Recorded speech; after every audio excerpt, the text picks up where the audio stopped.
चलिए आज बनाते हैं महाराष्ट्र की फेमस रेसिपी ठेचा। जी हाँ, बिल्कुल पारंपरिक तौर पर जैसे यहाँ पे बनाया जाता है। तो जब ना मन करे सब्जी खाने का और इतनी गर्मी पड़ रही है कि सब्जी खाने का बिल्कुल भी मन नहीं कर रहा है, तो सोचा क्यों ना कुछ सादा और सिंपल बनाया जाए जिसमें ना ही कोई मसाला हो और टेस्ट भी बहुत उसका अच्छा है। तो सबसे पहले मैंने सिंगदाने को हल्की आंच पे भून लिया था। इसे हल्की आंच पे भूनना है क्योंकि जब हम फास्ट आंच करके सिंगदाने को भूनते हैं तो उसका छिलका जल जाता है और अंदर कच्चा ही रहता है। इसलिए हल्की आंच पे भूने लो मीडियम फ्लेम पर।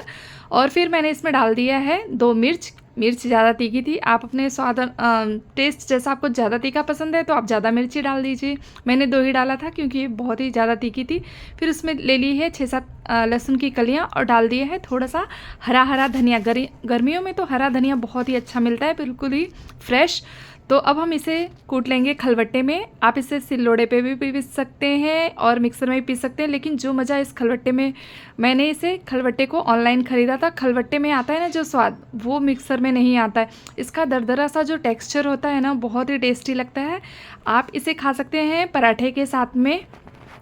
और हथरोटियाँ होती है ना, हमारे यूपी में हथरोटियाँ बोलते हैं मोटी रोटी को, उससे भी खा सकते हैं गर्मा गर्म। बहुत ही टेस्टी लगता है ना। इसमें किसी मसाले का प्रयोग किया गया है, बिल्कुल सादा और सिंपल भोजन है ये, और बहुत ही टेस्टी लगता है। एक बार ज़रूर ट्राई करिएगा इस रेसिपी को। और इसके साथ मैं बनाने जा रही हूँ फ्राइड राइस, बिल्कुल भी वो भी देसी स्टाइल में, जैसे हमारी मम्मियाँ हमारे लिए बनाया करती थी।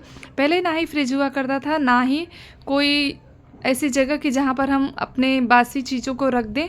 तो मम्मी तो भी चावल में पानी डालकर रख दिया करती थी ताकि वो चावल ख़राब ना हो। तो आज मैंने भी, बासी तो नहीं है, मैंने सुबह ही बनाया था क्योंकि सबका मूड रोटी खाने का बिल्कुल भी नहीं कर रहा था। तो सबका डिमांड यही था कि सुबह फ्राइड राइस बनाया जाए बिल्कुल देसी स्टाइल में। तो मैंने उसकी प्रिपरेशन पहले ही कर ली थी, आधा घंटा पहले ही।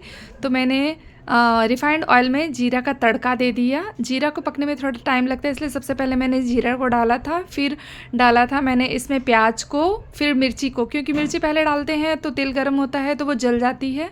तो इसलिए सबसे पहले मैंने प्याज को ही डाला था, फिर मिर्ची डाली थी ताकि वो जले नहीं और उसका टेस्ट फिर अच्छा नहीं लगता है। फिर उसमें मैंने बारीक कटा हुआ टमाटर डाल दिया था। फिर हम इसमें डालेंगे कुछ बेसिक से मसाले, जैसे कि हल्दी, स्वाद अनुसार नमक, मैंने पिंक सॉल्ट का प्रयोग किया है, आप वाइट सॉल्ट का भी प्रयोग कर सकते हैं। और थोड़ा सा इसमें आधा चम्मच ही गरम मसाला डाल दिया और आधा चम्मच डाला है लहसुन कांदे का मसाला।